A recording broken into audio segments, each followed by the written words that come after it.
이제 우리의 마음과 뜻과 정성으로 우리 하나님께 사순절 세 번째 주일 예배를 드리겠습니다. 기도하겠습니다. 사랑이 많으신 하나님 아버지, 따뜻한 봄 기운이 온 땅에 가득 내려앉는 좋은 계절을 주심을 감사드립니다. 따뜻한 햇볕으로 얼어붙었던 땅을 풀어주심과 같이 코로나19로 인해 차가웠던 저희의 가슴도 녹여 주옵소서. 따뜻한 바람으로 대지를 만져주심과 같이 이 시간 메마르고 황폐해져 있는 저희의 마음도 성령의 바람으로 부드럽게 만져 주옵소서.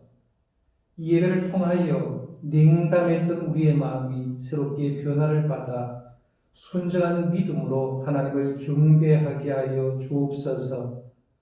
사순절 기간을 보내고 있사오니 들려주시는 말씀을 통해서 우리의 마음에 예수님의 사랑이 더욱더 깊이 새겨지기를 원하오며 예수님의 이름으로 기원드리옵나이다.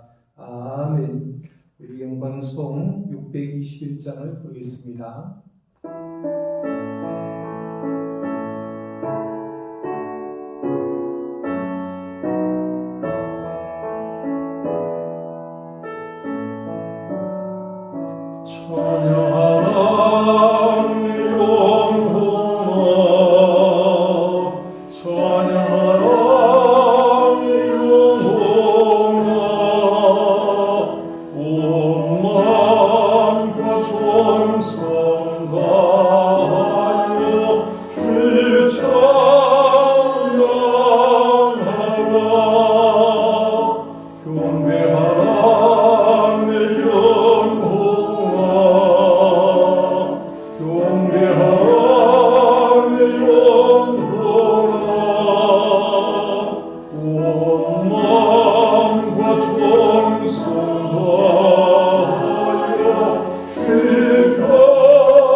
우리 성시교도 하겠습니다. 오늘은 시편 13편 말씀으로 성시를 기도하겠습니다. 저와 같이 기도합니다.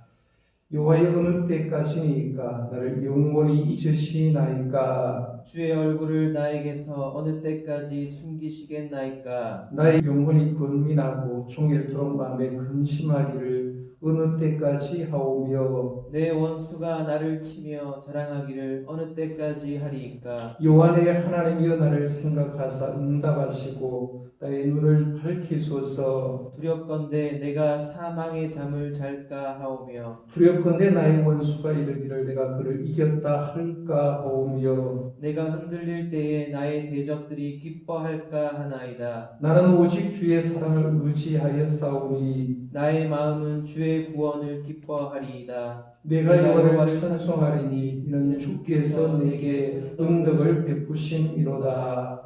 아멘. 우리의 신앙을 사도신경으로 고백하겠습니다. 나는 전능하신 아버지 하나님 천지의 창조주를 믿습니다. 나는 그의 유일하신 아들 우리 주 예수 그리스도를 믿습니다. 그는 성령으로 잉태되어 동정녀 마리아에게서 나시고 본디오 빌라도에게 고난을 받아 십자가에 못 박혀 죽으시고 장사된 지 사흘 만에 죽은 자 가운데서 다시 살아나셨으며 하늘에 오르셔 전능하신 아버지 하나님 우편에 앉아 계시다가 그로부터 살아있는 자와 죽은 자를 심판하러 오십니다. 나는 성령을 믿으며 거룩한 공교회와 성도의 교제와 죄를 용서받는 것과 몸의 부활과 영생을 믿습니다. 아멘. 우리 경배 찬송 95장입니다. 경배 찬송 95장인데요. 1절에서 3절을 부르고 간주한 다음에 4절, 5절을 이어서 부르도록 하겠습니다.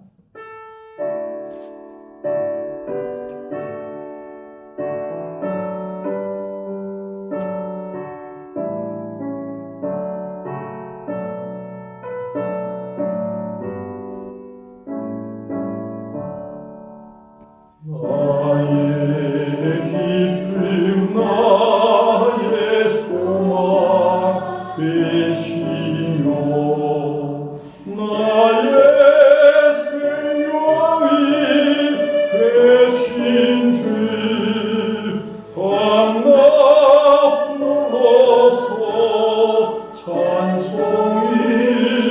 드려도 으리라 하신 말임 드릴세 나의 사모하는 선한 목자님 어느 꽃다운 봉산에 양의 우리와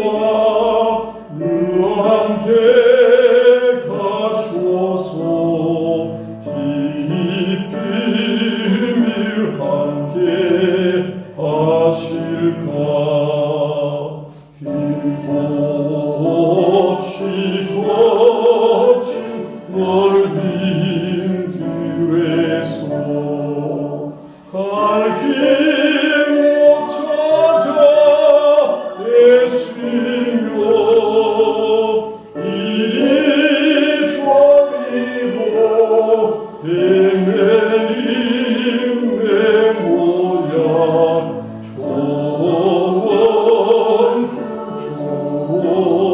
조원수조하도다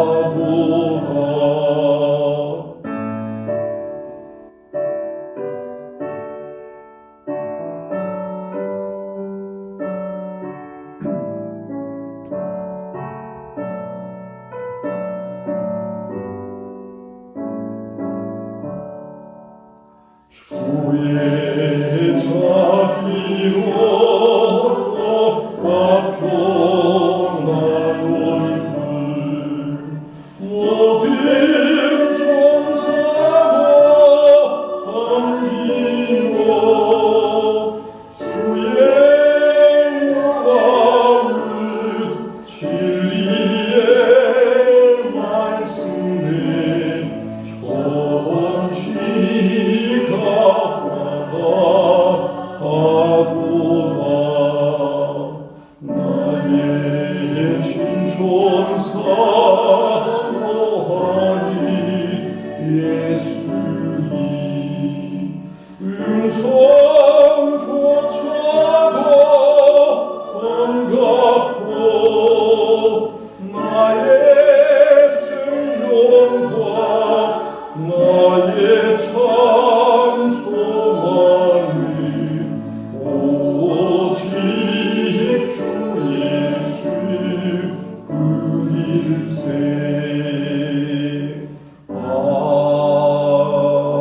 아멘.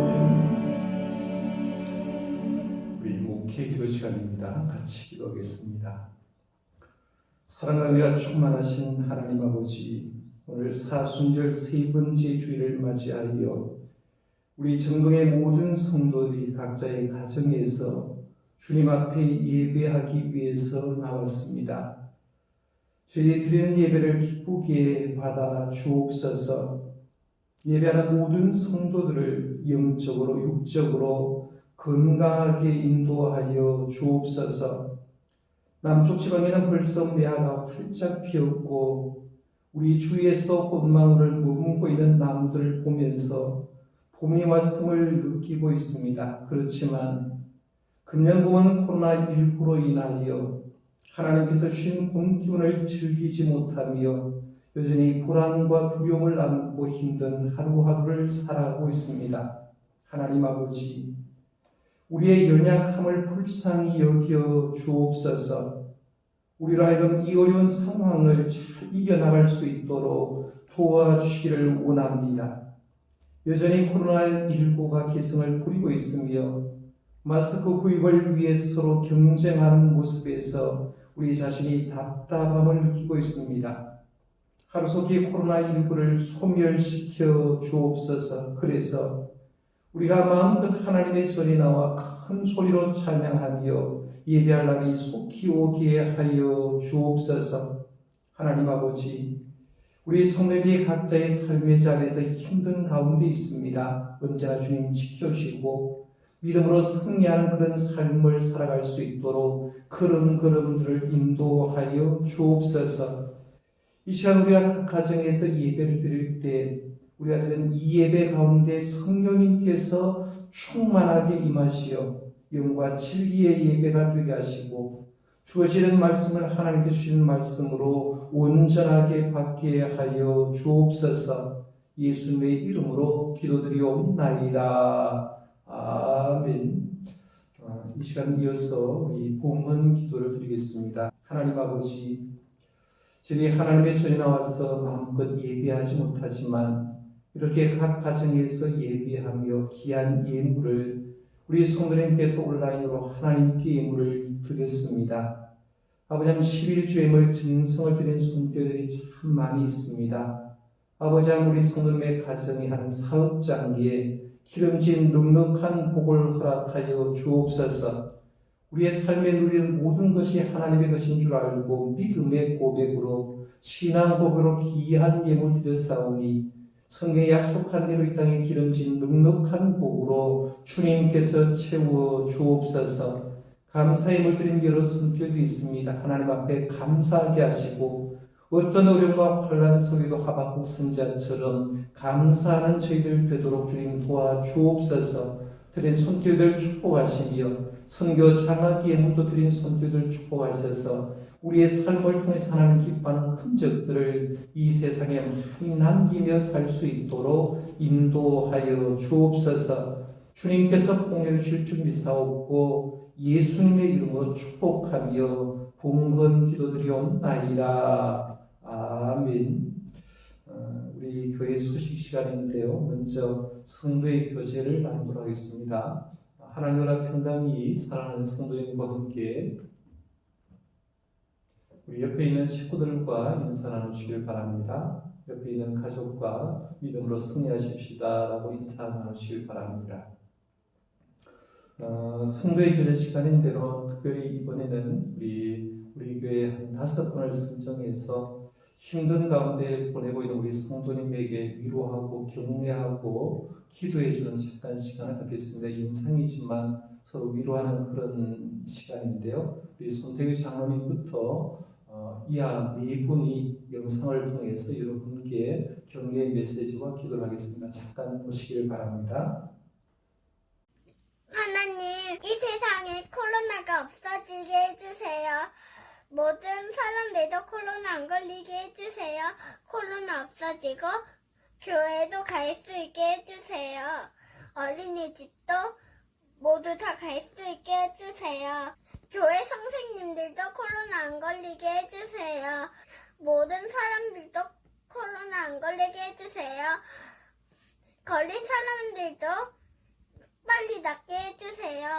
치료도 건강히 잘하고 무섭지 않게 해주세요. 예수님의 이름으로 기도드립니다. 아멘. 안녕하세요. 저는 정동교회 아동부 6학년 김환입니다. 태어나서 처음으로 몇 주째 교회를 가지 못하고 집에서 예배를 드리니 교회의 소중함을 많이 느낍니다. 성도 여러분, 코로나19로 많이 힘드시겠지만 함께 교회 나와 예배 드리는 그날까지 모두 건강하시기를 기도합니다.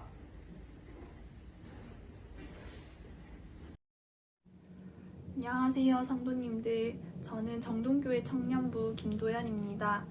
이번 코로나19 사태로 인해 참 어려운 시기를 겪고 있는데요. 이럴 때일수록 서로가 서로에게 힘이 되고 따뜻한 위로를 나눴으면 좋겠습니다. 항상 함께 모여서 예배를 드렸는데 그러지 못해서 참 아쉽고요. 성도님들의 가정과 이 힘든 상황을 위해 기도하겠습니다. 부디 몸 조심하시고 건강하세요. 감사합니다. 안녕하세요. 진선미 권사입니다. 코로나19 때문에 우리 정동교회 성도님들 다 불편하고 생활하는데 어려움이 많지요. 저도 지금 출근하는 길에 이렇게 여러분에게 인사를 드리려고 합니다. 여러 가지 불편하고 하지만 그래도 제가 이렇게 출근하면서 교회 마당을 왔다 갔다 하지만 예배를 드릴 수 없어서 정말 불편하고 또한 일상생활이 너무 힘이 드는 것 같습니다. 여러분들도 이 기간을 잘 보내시고 정말 우리가 예배하는 것이 얼마나 중요한지 그리고 마음껏 예배 드렸던 것이 얼마나 소중한 시간이었던지 다시 한번 생각해 봅니다.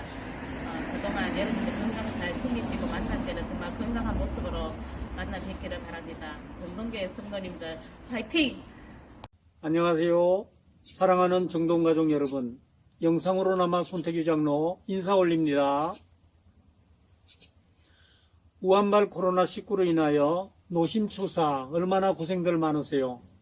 지금까지 한 번도 경험 못한 일로 4주째 여러분과 함께 예배를 못 드리고 영상 예배로 대신하고 있네요.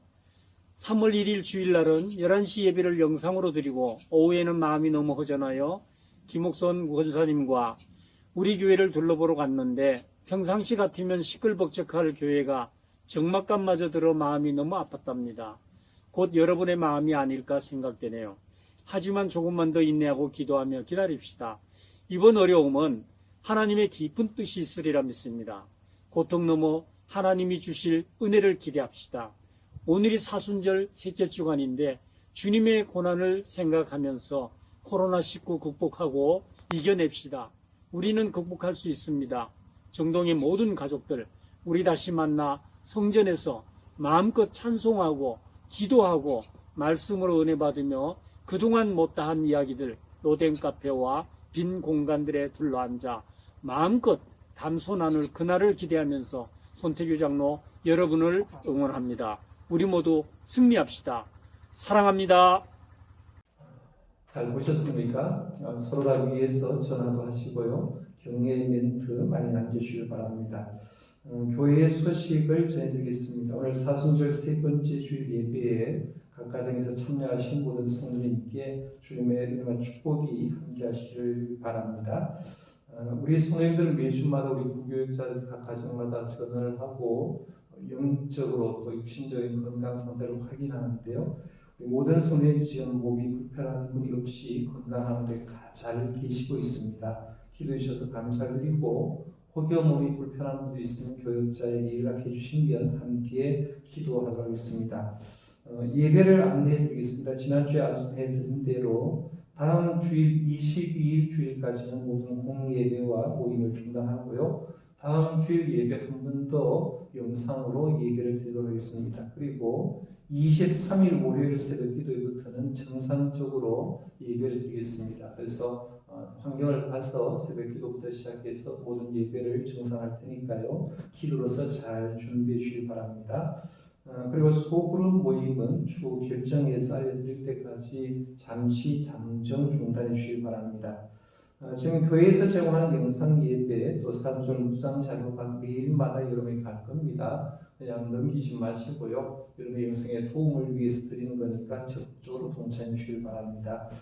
순서지에 우리 주간 성경 공부 참여해 주시길 바라고 교회자에 꼭 문자해 주시길 바랍니다. 그리고 우리 교회 각 구역장님들 25개 구역에 계시는데요. 구역 식구들의 영성을 잘 보살피셔서 또 예배도 잘 드리고 신앙 안에서 이 위기를 잘 극복할 수 있도록 협력해 주시길 바랍니다. 교회 소식은 이상입니다. 우리 말씀 보도록 하겠습니다. 우리 하나님께서 오늘 주신 말씀은 마태복음 14장 말씀입니다. 마태복음 14장 22절에서 33절까지 말씀드리겠습니다. 신약성경 24쪽에 있습니다. 마태복음 14장 22절 말씀부터 33절 말씀까지 우리 차였으면 제가 봉독하겠습니다. 여러분은 경청해 주기를 바랍니다. 예수께서 즉시 제자들을 재촉하사 자기가 무리를 보내는 동안에 배를 타고 앞서 건너편으로 가게 하시고 우리를 보내신 후에 기도하러 따로 산에 올라가시니라. 저물매 거기에 혼자 계시더니 배가 이미 육지에서 소리나 떠나서 바람이 거스름으로 물결로 말미암아 고난을 당하더라. 밤사경에 예수께서 바다 위로 걸어서 제자들에게 오시니 제자들이 그가 바다 위로 걸어오심을 보고 놀라 유령이라 하며 무서워하여 소리 지르거늘 예수께서 즉시 이르시되 안심하라. 나니 두려워하지 말라. 베드로가 대답하이르되 주여 만일 주님이시거든 나를 명하사 물 위로 오라 하소서 하니 오라 하시니 베드로가 배에서 내려 물 위로 걸어서 예수께로 가되 바람을 보고 무서워 빠져 가는지라 소리 질러 이르되 주여 나를 구원하소서 하니 예수께서 즉시 손을 내밀어 그를 붙잡으시며 이르시되 믿음이 작은 자여 왜 의심하느냐 하시고 배에 함께 울음에 바람이 그치는지라 배에 있는 사람들이 예수께 절하며 이르되 진실로 하나님의 아들이도소이다 하더라. 아멘. 마틴 웨이드 존스 목사님이 쓰신 책 가운데 영적 친절한 좋은 책이 있습니다. 영적 친절한 책 앞부분에 보면 영적 침체에 빠지기 쉬운 유형을 몇 가지를 소개했습니다. 첫 번째는 외향적인 사람보다 내향적인 사람이 영적 침체에 빠지기 쉽다라고 했고요. 두 번째는 건강한 사람보다는 질병이 있는 사람이 영적 침체에 빠지기 쉽다라고 했습니다. 사람은 전인이기 때문에 몸이 아프게 되면 영적 침체에 빠지기 쉽다라는 얘기입니다. 세 번째는 큰 축복을 받거나 비상하고 특별한 경험을 하고 난 후에 영적 침체에 빠지기 쉽다라고 얘기할 수 있습니다. 예를 들면 엘리야 선지자가 바로 그런 대표적인 예죠. 열왕기상 18장에 보면 갈멜 산에서 발과스라 선지자가 850명과 대결해서 승리하는 놀라운 영적 체험을 한 다음에 한 장만 더 넘어가면 결국에는 이세벨의 말 한마디로 완전히 영적으로 침체되어 가는 그런 모습을 보게 됩니다. 그래서 큰 축복을 받거나 비상하고 특별한 경험을 하고 난 후에 영적인 침체에 빠지기 쉽다라는 얘기입니다. 네 번째는 우리의 영혼의 원수인 마귀 때문에 영적인 침체에 빠지기 쉽다라고 얘기를 했고, 마지막으로 영적 침체의 궁극적인 원인은 불신앙 때문이다라고 얘기를 했습니다. 제가 갑자기 설교를 시작하면서 영적 침체 얘기를 하는 이유는 지금 우리가 당면한 지금 시대가 영적 침체가 참 빠지기 쉬운 시대라는 그런 생각에서 한번 생각해 봤습니다. 우리 주변에 질병이 있는 사람이 많고요. 마음껏 하나님께 예배하고 하나님께 영광 돌리고 축복된 삶을 살다가 지금 예배하지 못하니까 영적인 침체에 빠지기 쉽고 또 나도 모르게 영적으로 불신앙의 마음이 들기 때문에 그럴 수도 있다는 얘기입니다.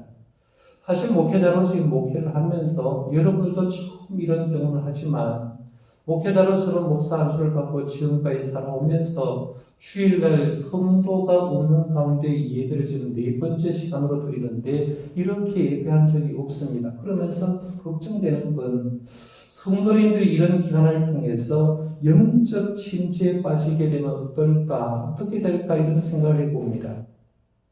하나님의 전에 와서 마음껏 예배하는 성도님들이 예배하지 못하고 있습니다.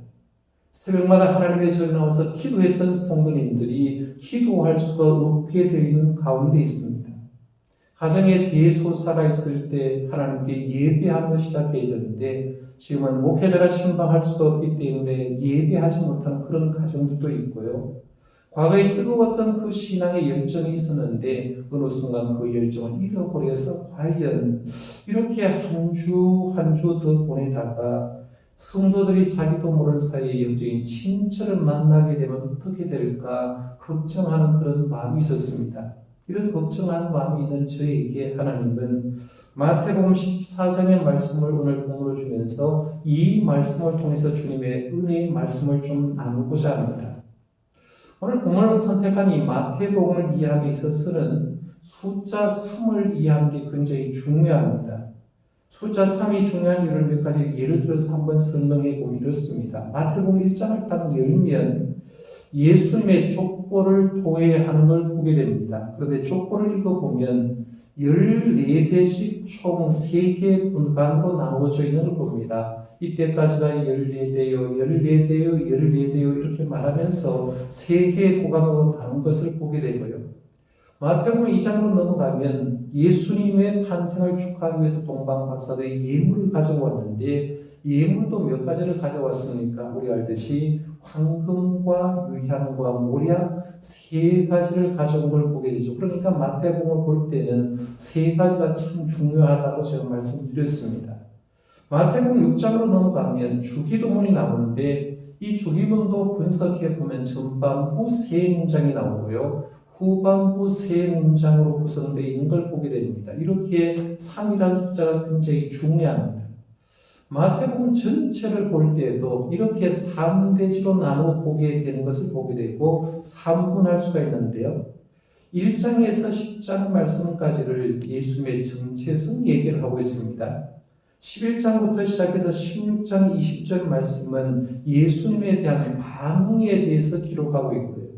16장 21절에서 28절 말씀까지는 예수님의 죽음과 부활에 대해서 얘기를 하고 있습니다. 그러면서 예수님의 정체성에 대해서 얘기를 하고 예수님에 대한 반응을 얘기하고 예수님의 죽음과 부활을 얘기하면서 이 마태복음의 저자는 마태복음을 통해서 우리가 믿고 있는 예수님이 어떤 분인가, 예수님이 누구신가에 대해서 명확하게 얘기할 걸 보게 됩니다. 그러면 오늘 본문 말씀을 한번 들어가서 보십시다. 오늘은 마태복음 14장 말씀을 읽었는데 이 마태복음을 세 가지로 분류한다라고 해서 제가 말씀드렸는데요. 오늘 본문을 분류로 해당되면 11장부터 16장 20절까지 예수님에 대한 반응 부분이다라고 볼 수가 있죠. 그러니까 예수님이 어떤 기적을 행하고 어떤 일을 행했을 때 제자들이 예수님께 어떤 반응을 보였는지, 그리고 세상 사람들이 예수님께 어떤 반응을 보였는지 예수님에 대한 반응 부분이 기록되어 있는 말씀이다라고 볼 수가 있죠. 그래서 이 말씀을 보면서 항상 예수님의 어떤 사역에 대해서 어떤 반응을 보였는가, 그 반응에 집중하는 것이 굉장히 중요합니다. 저는 오늘 본문을 통해서 이 본문 말씀은 여러분이 아마 잘 알고 있는 말씀인데요. 두 가지 관점으로 한번 생각해 보려고 합니다. 오늘 본문을 통해서 예수님의 관점으로 한번 먼저 생각하고 이어서 제자들의 관점에서 나누어서 한번 생각해 보려고 하는데요. 먼저 이 예수님의 관점에서 오늘 본문을 한번 생각해 보려고 합니다. 예수님의 관점에서는 두 가지를 생각할 수가 있는데요. 첫 번째는 예수님은 제자들이 세상에 물들지 않도록 이 세상 사람들과 분리시켜주고 있는 걸 보게 됩니다. 22절 말씀 한번 보십시오. 예수께서 즉시 제자들을 재촉하사 자기가 무리를 보내는 동안에 배를 타고 앞서 건너편으로 가게 하시고 라고 했습니다. 22절 말씀 가운데 재촉하사라는 말이 있습니다. 이거 매우 강력한 표현인데요. 강한 표현으로 말씀을 조금 분해를 해보면 재촉하사라는 말의 의미는 억지로 시키다, 강요하다라는 그런 의미입니다. 예수님은 지금 제자들을 억지로 강요해서 이 군주들이 있는 곳을 떠나서 게네사렛 곳으로 가도록 강요를 했다 하는 것을 보게 됩니다. 왜 예수님이 제자들을 억지로 강요해서 제자들을 이 게네사렛 땅으로 배를 타고 가게 했을까? 이유가 뭘까? 생각해 볼 필요가 있습니다. 그 이유를 알려고 하면 이 앞부분에 나온 내용의 말씀과 연관되었기 때문에 앞부분의 말씀을 좀 알아야 되는데요. 오늘 본문 마태복음 14장 말씀 22절부터 본문을 선택했습니다마는 앞부분에 보면 뭔 얘기가 나옵니까? 오병이어의 기적이 나오죠. 보리떡 5개와 물고기 2마리로 장정 5,000명을 먹이고 12광주를 거둔 얘기가 나옵니다. 이 오병이어의 기적은 사복음서 전반에 다 나옵니다. 그 사복음서에 유일하게 기적이 다 나온 것이 바로 오병이어의 기적인데요. 그만큼하게 오병이어의 기적은 중요한 말씀이라는 얘기입니다. 그런데 이 기적에 대해서 잘 표현하고 세심하게 쓴 말씀이 요한복음 6장에 보면 참 잘 표현하고 있는데요. 이 요한복음 6장 말씀에 보면 오병이어의 기적을 체험한 군중들이 그 기적을 체험한 다음에 예수님을 당시에 정치적인 메시아로 보는 겁니다. 장정 5,000명이 예수님 주신 이 보리떡 5개와 물고기 2마리를 실컷 먹고도 12바구니를 거두었을 때 거기에 모인 사람들은 예수님을 그들이 그동안 기도했던 메시아로 받아들입니다. 예수님이야말로 드디어 우리의 먹거리를 해결해 주시는 분이구나. 예수님이야말로 로마의 정치적인 압제로부터 해방시켜줄 뿐이구나라고 생각하면서 이 예수님을 이스라엘의 왕으로 삼았으면 좋겠다라는 그런 마음들이 군중들에 있습니다. 그래서 이 군중들의 마음속에 예수님을 이스라엘 임금으로 초대하려고 하는 그런 분위기가 형성된 것을 보게 됩니다. 하나님이신 예수님이 이미 군중들의 마음을 간파하신 다음에 제자를 여기에 그냥 두었다고 하는 이 구름송 심리에 그대로 몰입되어서 제자들도 예수님을 정치적인 메시아로 초대하지는 않을까라고 생각해서 제자들을 억지로 강요하듯이 배를 키워서 보낸 것을 오늘 말씀을 통해서 보게 됩니다. 이런 예수님의 행동에서 우리는 예수님이 얼마나 제자들의 영성과 신앙생활에 신경을 쓰고 있는가를 보게 됩니다. 그래서 예수님은 제자들을 진짜 하나님의 제자다, 예수님의 제자답게 그렇게 삶으로 돌 수 있도록 신경을 쓰는 그 모습을 본문을 통해서 첫 번째 알 수가 있습니다. 두 번째는 예수님도 위기 앞에서는 기도의 무릎을 꿇었다 하는 겁니다. 23절 말씀을 한번 보십시오. 우리를 보내신 후에 기도하러 따로 산에 올라가십니다. 저물매 거기 혼자 계시더니라고 얘기합니다. 예수는 500의 기적을 체험하고 난 후에 이 군중들과 그리고 많은 사람 자신을 왕으로 초대하려고 했을 때 제자들 먼저 보냈다고 했습니다. 그런데 보통 사람이라면요, 자기가 인기가 있었고 인기가 있는 자리는 떠나지 않으려고 합니다. 그런데 예수님은 빨리 그 군중들을 해쳐했습니다. 다 자각각각 집으로 보냈습니다. 이유는 뭐냐면 이 군중들을 그냥 보았다고 하면 자신의 사역의 목적에 방해가 될 것을 알았기 때문에 주님은 그 사역에 방해한 그들을 팍 차고 나와서 그들을 보낸 다음에 오늘 말씀에 있는 대로 기도하러 따로 산에 올라가시니라 라고 했습니다. 예수님은 예수님의 사역의 본질을 지키기 위해서 그 사역의 길을 걷게 하기 위해서 따로 산에 올라가서 기도하셨다라고 얘기합니다. 사실 예수님은 한마디로 말하면 기도의 주님이라고 볼 수가 있죠. 기도하신 분이라는 겁니다. 공생의 삶을 시작하면서 40일 동안 금식 기도하면서 시작하셨고 공생의 삶을 마무리하실 때도 겟세마네 동산에서 기도하셨고 십자가에 달리셨을 때도 십자가상에서 기도하셨던 걸 봅니다. 평소에도 기도하셨고요. 위기 때마다 주님은 기도하시는 것을 보게 됩니다. 그러니까 주님의 힘은 어쩌면 기도에서 나왔다고 말할 수가 있죠. 그러니까 예수님의 모든 파워는 평소에 하나님과 관계성 속에서 기도하는 그 주님에서 주님의 파워가 나왔다 볼 수 있는데 예수님도 위기 앞에서는 기도의 무릎을 꿇었다 하는 걸 오늘 본문을 통해서 생각해 볼 수가 있습니다. 그다음에 세 번째, 예수님은 고난당하는 제자들을 보시고 도와주시려고 오셨다 하는 걸 봅니다. 오늘 말씀 24절에서 25절 말씀을 보십시오. 배가 이미 육지에서 수울이나 떠나서 바람이 거스름으로 물결로 말미암아 고난을 당하더라. 밤 사경에 예수께서 바다 위로 걸어서 제자들에게 오시니라고 했습니다.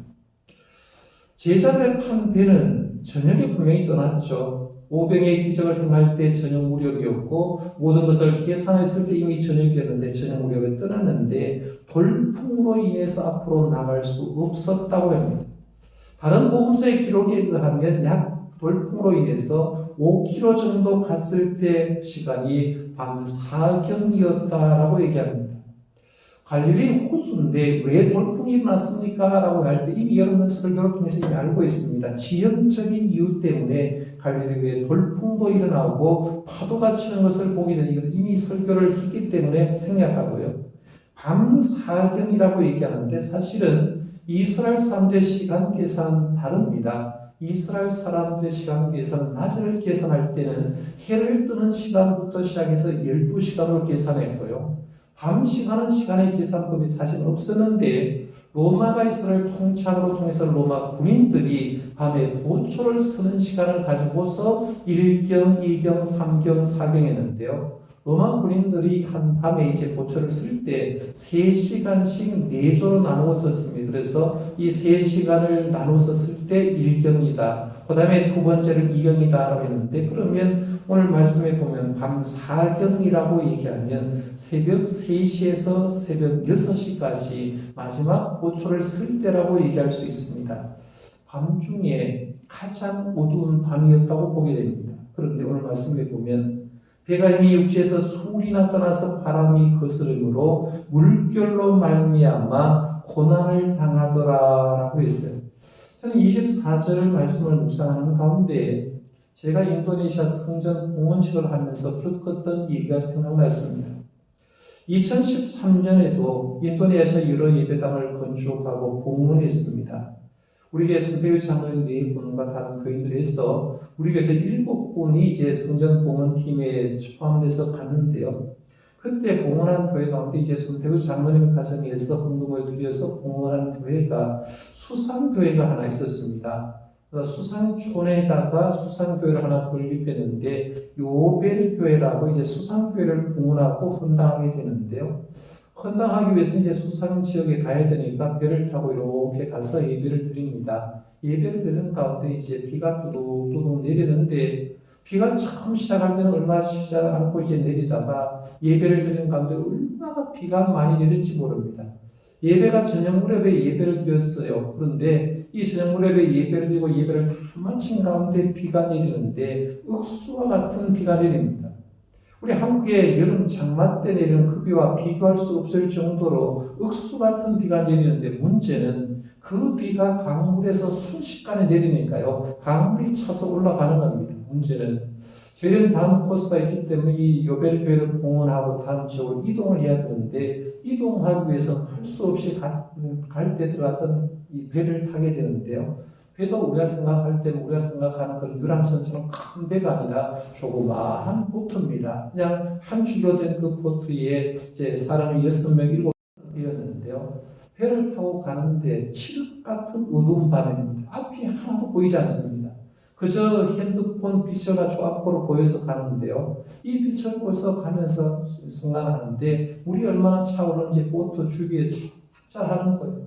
양쪽에 손을 보트를 잡고 있는데 손에서 물이 닿을 정도로 그렇게 차오르는데 순간 이런 생각을 했습니다. 야, 이러다가 잠깐만 보트가 뒤집혀버리면 우리는 여기서 죽겠구나라는 그런 생각을 해보면서 북한을 탈북하는 많은 탈북자들이 압록강을 넘어서 두만강을 넘어서 밤에 탈북한다면 이런 심정이었구나라고 한번 생각해 본 적이 있는데요. 목숨과 위기가 있을 때 그 위기 상황에서 이제 배를 타고 고생했던 적이 나오는데 오늘 말씀 24절 말씀 바로 그런 말씀처럼 생각됐습니다.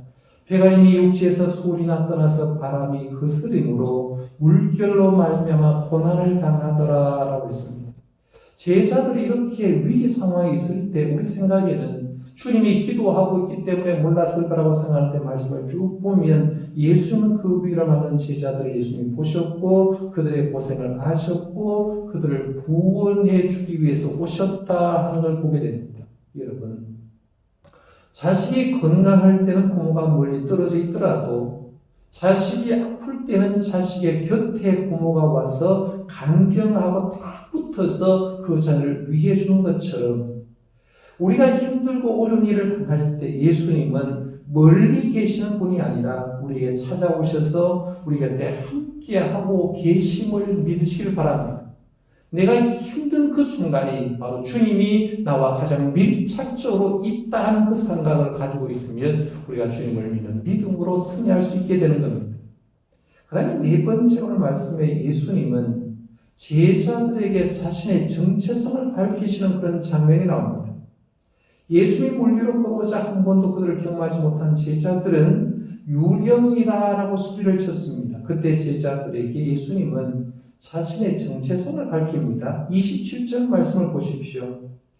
예수께서 즉시 이르시되 안심하라 나니 두려워하지 말라라고 했습니다. 여기 이 말씀에서 예수님이 말씀하신 이 빨간 글자 부분을 한번 집중해서 보십시오. 안심하라 나니 두려워하지 말라라는 부분입니다. 이 말씀을 헬라의 원어의 근거에서 다시 번역하면 이런 말씀입니다. 안심하여라. 내가 있다. 두려워하지 말라 이런 말씀입니다. 그냥 단순하게 두려워하는 제자들의 심리적으로 위로해 주기 위함이 아니라 예수는 실제적으로 풍랑을 다스리는 능력이 있기 때문에 안심하여라. 두려워하지 말라라고 얘기한 것입니다.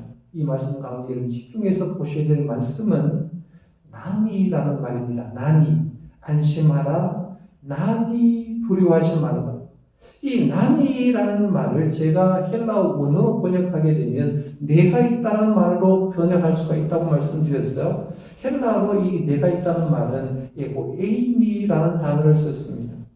그런데 에고 에이미, 나는 무엇이다라는 단어는 이미 요한복음의 말씀을 통해서 많이 들어왔죠. 요한복음 말씀이 7번 이걸 반복하면서 예수님의 정체성을 얘기할 때 나는 생명의 떡이다, 나는 참 포도나무다 이렇게 말하면서 7번이나 예수님의 정체성을 얘기를 할 때 나는 무엇이다라고 하면서 에고 에이미라고 얘기해서 예수님의 정체성을 밝혔는데요. 이 헬라어 에고 에이미는 히브리어로 얘기하면 야훼라는 말입니다. 야훼, 여호와는 말이죠. 한번 잘 생각해 봐요. 모세가 호렙산에서 이제 하나님께 소명 받을 때 이런저런 얘기를 듣고 모세가 하나님께 이렇게 얘기합니다. 하나님, 내가 애굽으로 갔는데 애굽에 있는 사람들이 너희를 보낸 사람이 누구냐라고 물으면 내가 뭐라고 대답해야 됩니까? 라고 물었습니다. 그때 하나님이 모세에게 이렇게 말합니다. 나는 스스로 있는 자다라고 했어요. 나는 스스로 있는 자다라고 얘기하면서 스스로 있는 자가 나를 너희에게 보내셨다고 대답을 해라라고 말하면서 하나님의 이름을 얘기하는데 나는 스스로 있는 자 야훼라고 얘기를 합니다. 오늘 본문에서 얘기하는 예수님 말씀하신 나이라는 말도 스스로 있는 자란 말입니다. 에고 에이미, 나는 내가 있고 나는 스스로 있는 자라는 말인데요. 나는 스스로 있다라는 말에는 여러 가지 의미가 있습니다. 나는 나다라는 의미도 있고요. 나는 너희를 위해서 있다라는 그런 의미도 있습니다. 나는 늘 너희와 함께 있다라는 의미도 있고, 나는 내가 있어야 할 때에 있다라는 말의 의미도 있습니다. 나는 내가 일해야 할 때에 일한다는 그런 의미도 있습니다. 무슨 말이냐면 예수님도 구약에 말한 하나님처럼 자존자로서 하나님을 얘기합니다. 나는 나다라는 거죠. 내가 있다는 얘기, 이 말 속에는 자존자로서 천지를 창조하신 하나님임을 얘기를 할 때 예수님은 에고 에이미, 나는 나다라고 얘기한 겁니다. 오늘 본문에서 예수님이 제자들에게 안심하라, 남이 두려워하지 말라는 이 말은 예수님은 나는 나다라고 말하면서 주님의 정체성을 얘기하면서 내가 바다를 창조하신 하나님이라는 거예요. 내가 바다를 주관하신 분, 이 갈릴리 호수를 주관하시는 사람이기 때문에 걱정하지 말라는 거예요. 그러니까 안심하라, 남이 두려워하지 말라, 이 말은 빈말이 아니라 이것을 세상을 창조하신 하나님께서 내기 때문에 걱정하지 말라는 거죠. 그러니까 두려워하지도 말고 안심하라는 겁니다. 예수님은 코로나19로 힘들어하는 우리에게도 이렇게 말합니다. 안심하여라. 내가 있다. 두려워하지 마라. 이 세상을 만드시고 통치하신 분, 그분이 있으니까, 그분이 너희 주님이 되니까 안심하라. 두려워하지 말라는 주님의 음성을 오늘 우리에게 주신 말씀으로 들을 수 있기를 바랍니다. 그다음에 5번째, 예수님은 베드로와 제자들을 풍랑에서 구원해 주셨습니다. 예수는 물에 빠져가는 베드로를 손을 내밀어서 붙잡아 주셨고 풍랑으로 고생하는 제자들에게는 배에 올라가심으로 통해서 풍랑이 잠잠하게 그치게 해준 것을 보게 됩니다. 자, 지금까지 말씀드린 예수님의 사역, 예수님의 관점에서 한번 정리해 보겠습니다. 예수님은 제자들이 세상에 물들지 않도록 분리시켜 주셨고, 예수님도 위기 앞에서는 기도에 무릎을 꿇으셨다고 했습니다. 예수님은 고난당하는 제자를 보셨고 도와주셔 오셨습니다. 예수님은 제자들에게 자신의 정체성을 밝혔습니다. 나는 내가 있다라고 말하면서 에이미, 내가 하나님이라는 사실을 알려주었습니다. 예수는 베드로와 제자들을 풍랑에서 구원해 주셨습니다. 여러분, 우리가 믿고 있는 예수님, 바로 이런 분입니다. 이 예수님만 우리가 바라본다면 어떤 역경인들 못 견디겠습니까? 사랑하는 성도 여러분, 우리가 믿고 있는 이 예수님, 우리는 이렇게 보살펴주는 줄 믿고요, 예수님을 바로 믿고 주님을 따라갈 수 있기를 바랍니다. 두 번째 오늘 본문을 제자들의 관점에서 한번 보겠습니다. 제자들에게도 첫 번째 우리가 생각할 수 있는 게 제자들에게도 풍랑이 임하더라라는 얘기입니다. 여러분, 지금 제자들이 잘못한 것이 무엇이 있습니까? 주님이 억지로 가라고 해서 간 것밖에 없죠. 주님이 가라 해서 갔습니다. 주님이 떼어내서 강제적으로 보냈기 때문에 왔습니다. 쉽게 말해서 억지로 시켜서 강요해서 제자들이 하는 것은 주님의 뜻대로 순종하는 것밖에 없었는데 순종한 제자들이 가는 길에도 풍랑이 일어나고 있더라 하는 겁니다. 여러분 성경 말씀을 잘 보시면 제자들만 그런 것이 아니라 믿음의 조상 아브라함부터 시작해서 사도 바울까지 하나님의 사람들에게 공통적으로 임하는 것이 바로 이겁니다. 우리가 주님을 믿고 따라가는 이 세상의 삶도 주님은 풍랑을 통해서 우리의 믿음을 크게 하는 걸 보게 되는데 아브라함에게도 풍랑이 일어났죠. 욥에게도 풍랑이 일어났고 바울에게도 하나님의 뜻대로 했는데도 풍랑이 일어나고 있다는 걸 보게 됩니다. 우리가 믿음 생활하면서 이 점을 명심해야 됩니다. 믿음의 길로 가는 우리에게도 때로는 주님께서 우리에게 풍랑을 허락하시고 있다는 사실입니다. 두 번째 제자들의 관점에서 이 말씀을 보면 두려움이 예수를 몰라보게 했고 바다에 빠지게 했다는 것입니다. 26절 말씀 한번 보십시오. 제자들이 그가 바다 위로 걸어오심을 보고 놀라 유령이라 하며 무서워하여 소리 지르거늘 했습니다. 여러분, 제자들은 지금 예수님의 공동체 함께 생활했던 사람입니다. 아침부터 저녁까지 잠잘 때까지 언제까지나 예수님과 늘 함께 했던 사람입니다. 예수님의 얼굴을 누구보다도 더 많이 봤던 사람입니다. 그런데 예수님이 물 위로 걸어오실 때 아마 광풍이 불어나니까 예수님의 머리가 얼마나 길었는지 모르지만 예수님의 머리가 날렸을 것입니다. 머리가 날리면서 오신 예수님을 보고 그들은 예수님을 알아보지 못하고 유령이다라고 얘기한 거죠. 우리로 말하면 흑개비가 나타났다라고 이렇게 얘기하는 것 같습니다.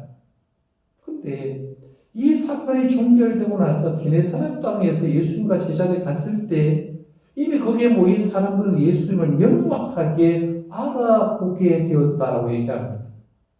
예수님의 제자들은 예수님 오신데 보지 못했고요. 알아보지 못했고 유령이라고 했습니다. 일반 사람들은 예수님을 보게 되었고 예수님을 알아보았다고 얘기합니다. 왜 예수님의 제자들이 예수님을 몰라봤을까? 이유는 딱 하나입니다. 그들의 당면한 앞에 두려움이 있었기 때문에 그렇습니다. 두려움이 예수님을 바로 보지 못하게 한다는 것. 우리 성도님들 살아가면서 내가 이 세상의 것들 두려움, 건강에 대한 두려움, 물질에 대한 두려움, 세상 것들에 대한 두려움이 있으면 그 두려움에 가로막혀서 그 앞에 예수님이 서 계셔도 두려움 때문에 예수님을 보지 못할 수 있구나 하는 것을 오늘 본문을 통해서 알 수 있다는 것입니다. 그다음에 세 번째, 제자들 관점에서 이 풍랑 사건을 보면 풍랑 사건을 통해서 제자들이 예수님을 더 깊이 알아가고 있는 것을 보게 됩니다. 33절 말씀을 보십시오. 배에 있는 사람들이 예수께 절하며 이르되 진실로 하나님의 아들이로소이다 라고 했습니다. 여기 욥을 한번 잘 보십시오. 동방의 의인이었던 욥이 사탄에 주는 시험을 통해서 고난당한 다음에 욥기 42장 5절에 이런 고백합니다. 내가 주께 대하여 귀로 듣기만 하였사오니 이제는 눈으로 주를 배움나이다 라고 했습니다. 욥이 모진 고난을 겪었습니다. 이 모진 고난을 겪고 난 다음에 드디어 깨닫는 사실이 뭐냐면 이제 주님께서 그동안 귀로만 들었는데 이제는 눈으로 주를 봅니다 라고 말하면서 하나님을 더 깊게 알게 되었다고 얘기하는 겁니다. 지금 제자들은 갈릴리 바다를 걸으시고 풍랑을 잠잠케 하신 예수님을 경험한 다음에 예수님에 대해서 이렇게 고백하죠. 배에 있는 사람이 예수께 절하며 이르되 진실로 뭐라고 했습니까? 하나님의 아들이로소이다 해서. 보통 신앙 고백을 얘기하면 마태복음 16장에 베드로의 신앙 고백을 얘기합니다. 주는 그리스도시요 살아계신 하나님의 아들이라고 고백하는데 이 완벽한 고백 전에 이미 예수님의 제자들은 예수님이 하나님의 아들이다. 이 세상의 황제는 로마 황제가 아니라 예수님이야말로 하나님의 아들이라고 고백하고 있는 걸 보게 되죠. 그러니까 고난을 통해서 더 예수님을 깊이 알아가는 겁니다. 어쩌면 지금 우리 기간이 우리 성도님들이 교회와 예수님과 예배의 소중 등에 대해서 더 깊이 알아가는 기간일 겁니다. 여기 성도님들의 삶도 고난을 많이 겪은 사람일수록 더 예수님을 깊이 알아가는데 예수님의 제자들도 그렇게 했다는 거죠. 그 다음에 네 번째는 예수님은 의심을 이길 수 있는 비결을 소개했는데 바로 그것이 큰 믿음임을 알려줬습니다. 예수는 물에 빠져가는 베드로의 손을 잡으면서 이렇게 말씀했죠. 31절 말씀에 보면 믿음이 작은 자여 왜 의심하였느냐라고 했습니다. 믿음이 작은 자여 왜 의심하였느냐라는 말 속에서 중요한 교훈을 몇 가지를 얻을 수가 있는데요. 이 의심과 믿음은 항상 공존한다는 겁니다. 그런데 믿음이 작아지면 의심하게 돼 있다는 거죠. 믿음이 내려가면 의심이 자꾸 올라온다는 겁니다. 그러면 내가 의심의 질병을 지금 받고 있다는 말은 반대로 얘기하면 믿음이 약하다는 표시입니다. 그러면 의심을 어떻게 하면 가라앉힐 수 있을까? 의심의 해독제는 도대체 뭘까 하고 생각할 수 있는데 의심의 해독제는 다른 게 아니라 우리 속에 있는 큰 믿음이 의심을 해독할 수 있다는 것입니다. 여러분 큰 믿음은 그럼 뭘까요? 사복음서의 말씀을 쭉 읽어보면 큰 믿음을 가진 자를 두 사람을 주님은 큰 믿음을 가졌다고 얘기했어요. 마태복음 8장 말씀에 보면 가버나움의 백부장을 큰 믿음의 소유자라고 얘기했고 마태복음 15장에 나온 가나안 여인 자기 딸이 귀신 들렸는데 그 딸을 고친 가나안 여인을 보고 예수님이 큰 믿음의 소유자라고 얘기합니다. 이 두 사람의 공통점은 예수님을 신뢰했습니다. 예수님의 능력을 알고 철저하게 신뢰를 했고 지속적으로 주님을 쳐다보면서 바라봤습니다. 문제가 해결될 때까지 지속적으로 주님을 쳐다보고 바라봤습니다.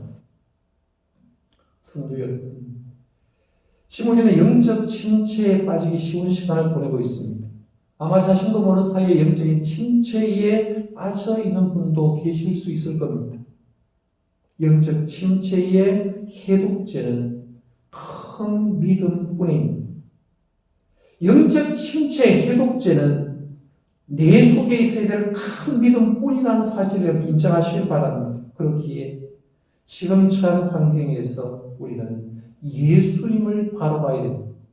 예수님의 능력을 바로 알고 그리고 예수님을 지속적으로 쳐다보면서 살아갈 수 있기를 바랍니다. 오늘 설교 마지막은 기브리 기사가 얘기한 기브리서 12장 2절 말씀을 읽어드림으로 말씀을 마무리하고자 합니다. 믿음의 주여 또 온전하게 하신 이인 예수를 바라보자. 그는 그 앞에 있는 기쁨을 위하여 십자가를 참으사 부끄러움을 개의치 아니하시더니 하나님 보좌 우편에 앉으셨느니라. 앞부분 믿음의 주여 또 온전하게 하신 이인 예수를 바라보면서 살아가는 저와 여러분들 되시기를 바랍니다. 기도하겠습니다.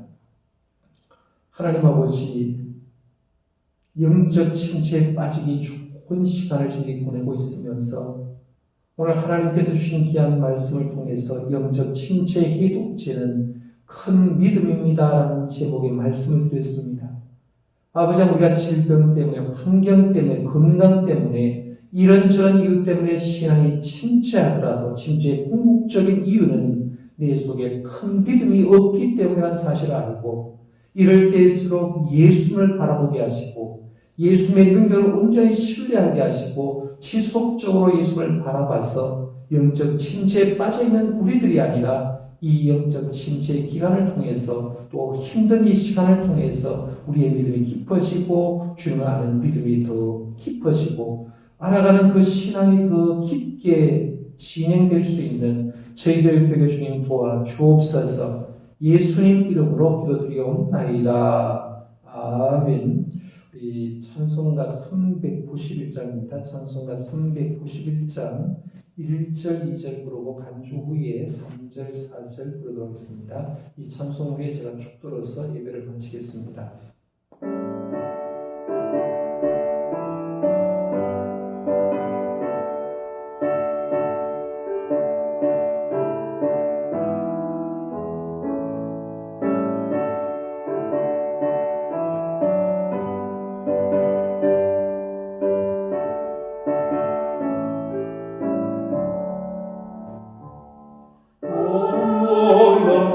구세주 예수의 주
이를 대며 은과 위에 숨기시고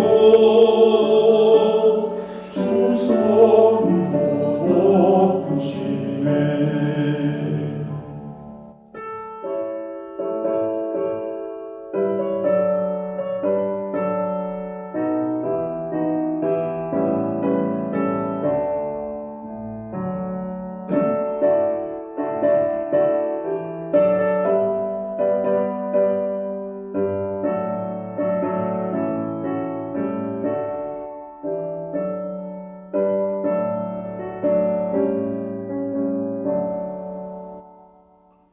신명로 달리네 채우시며 늘 성령에 감아주사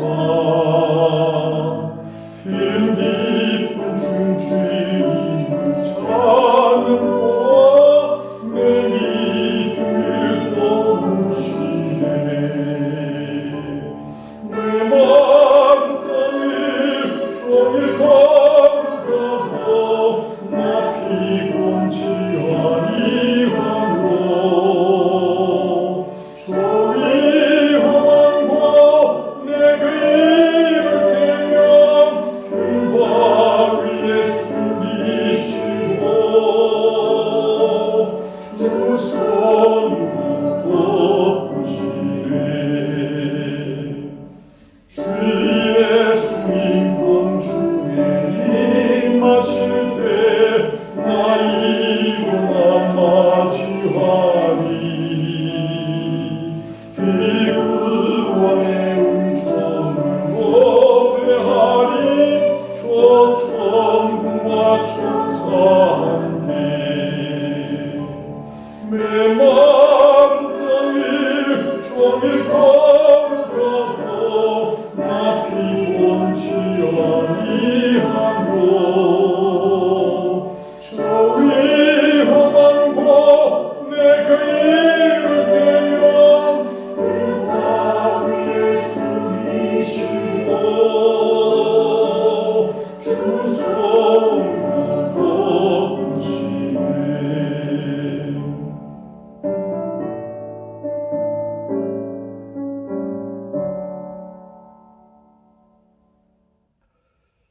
이제는 우리 주 예수 그리스도의 은혜와 하나님 아버지의 크신 사랑과 성령님의 교통하심, 영적 침체에 빠지기 좋은 이 시기에 우리가 예수님을 바라보고 예수님의 믿음으로 바라보고 쳐다보며 지속적으로 예수님을 바라봐서 큰 믿음의 소유자가 되어 이 위기를 믿음으로 이겨나가기를 바라는 온 성령들 머리 위에 가정 위에 하는 일들 위에 우리 교회와 이 나라 이 민족과 세계 모든 선교지 위에 지금부터 영원토록 함께 하시기를 간절히 축원하옵나이다.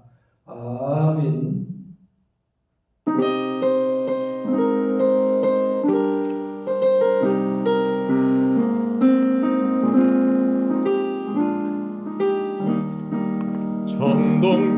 정동교회여 인연에다 나팔 불며 선포하라.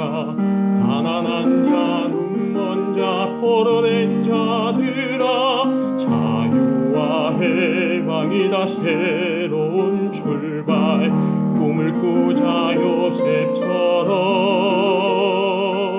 비전으로 펼쳐가라.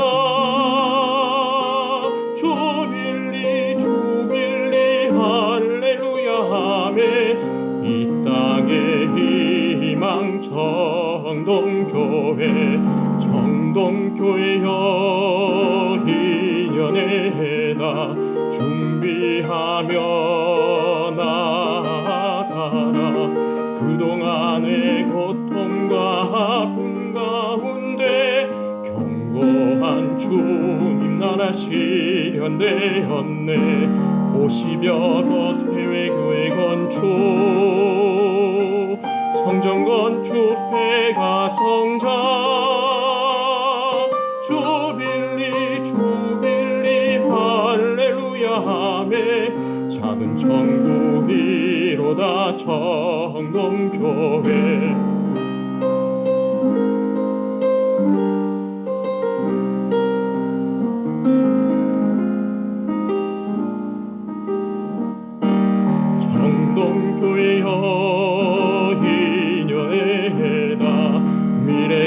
향해 출발하라. 이 시대의 모형적 건강한 교회, 하나님 나라를 구현해 보세. 하나님 마음 알아. 사도행정적 역사 이루라. 주빌리 주빌리 할렐루야 아멘. 축복의 땅이로다 정동교회. 축복의 땅이로다 정동교회.